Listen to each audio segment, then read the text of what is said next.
so scarf. Saluting with great dignity, he freed his saber from his belt, and kissing it with respect and with tears in his eyes, handed it over to me. I will never forget such a wonderful act. I shook the hand of this brave Spaniard and did not accept his saber. It was then that a loud and prolonged hooray was heard from the members of my crew, reflecting my own feelings.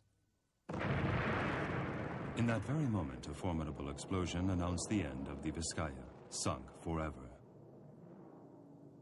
The American commanders and officers treated the Spanish prisoners appropriately that day, attending personally to the survivors and doing their best to avoid showing signs of happiness that could hurt the feelings of the Spanish sailors.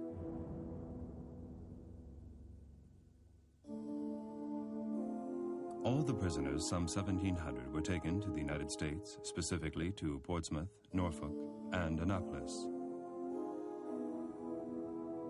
From there, they anxiously followed all the events of the war, whose end was approaching.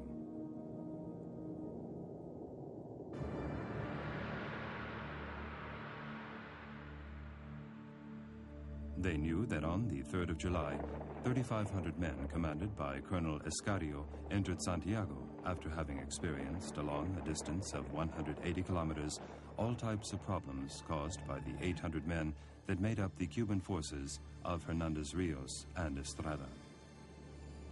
When the commander-in-chief of the Spanish army in Santiago, General Linares, was wounded, temporary command of the defense of the fortress was assumed by General Toral, but the destruction of their squadron eliminated all hope the soldiers had left.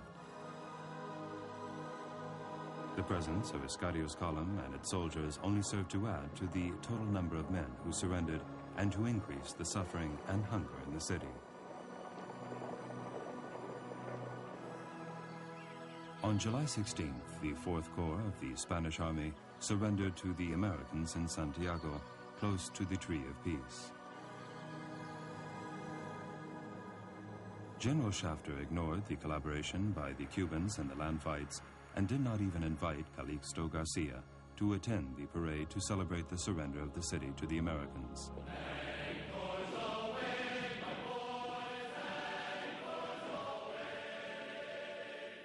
Later, a few days were wasted in diplomatic discussions between Madrid and Washington in order to clarify the conditions imposed by the victors. Manila was forced to surrender, and Puerto Rico was occupied by American General Nelson Miles. Puerto Rico had never before rebelled against Spain. It was handed over to the United States without any effort by the population to either remain Spanish or to help defeat the Spaniards.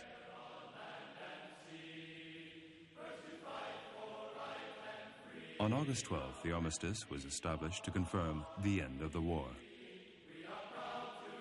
At the end of the same month, hostilities completely ceased, and the evacuation of the Spanish army from the more important towns in Cuba, which were occupied by Cuban and American troops, was started. The annexation of Hawaii by the United States took place almost at the same time.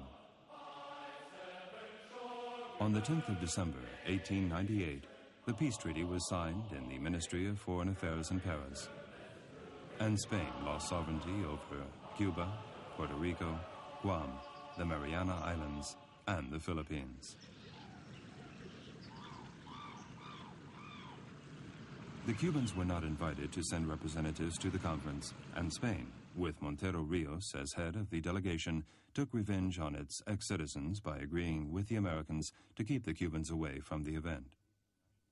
On the 1st of January, 1899, and at the palace of the General Governors of Havana, a solemn ceremony took place to indicate the end of 406 years of Spanish sovereignty over the island of Cuba and the beginning of United States rule.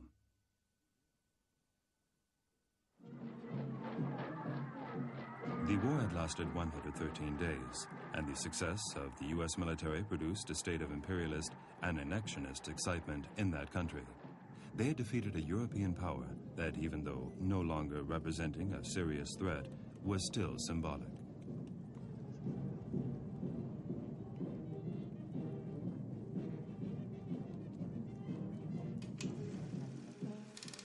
The The Americans, for the first time in history, applied visual means of communication, such as films, to show the events of a conflict they had baptized a splendid little war. In these early times of the silent film, the message was simple. Family scenes with soldiers coming home victorious after having fought battles and being received as heroes.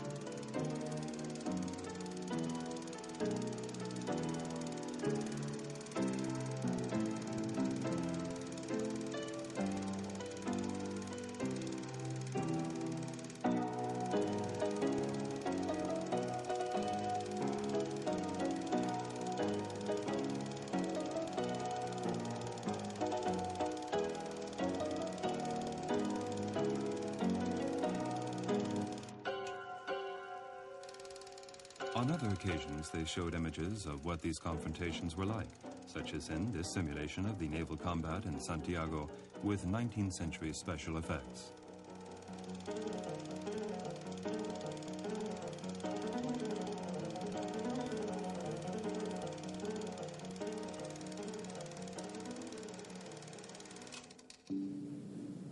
But Spain lost the conflict because the government preferred to fight a war it knew it would lose, rather than confront a global crisis facing the Spanish regime. The government knew that the people, the army, and the press would never have accepted defeat without putting up a fight.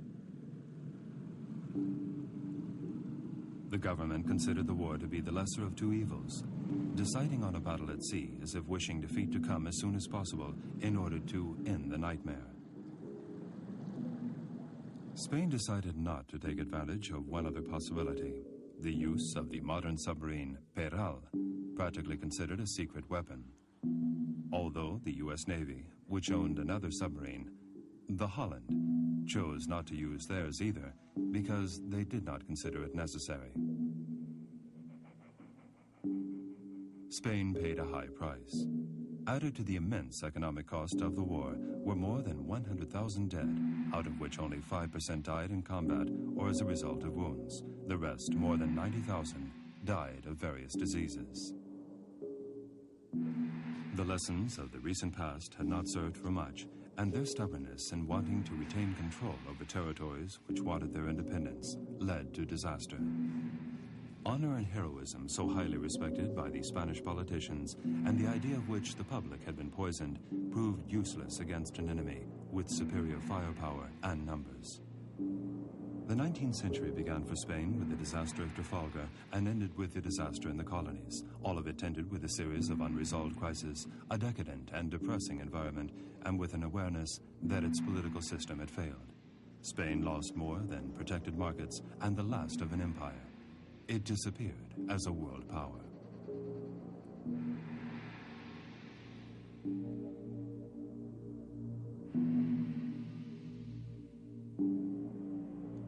Weyler tried more than once to share the blame between the politicians and the military, even though the Member of Parliament and Count of Las Almenas placed all the blame directly on the military, specifically on Primo de Rivera, Weyler, Blanco, Linares, and Admiral Cervera. Everyone shared the blame. The military for not having organized the army and navy properly,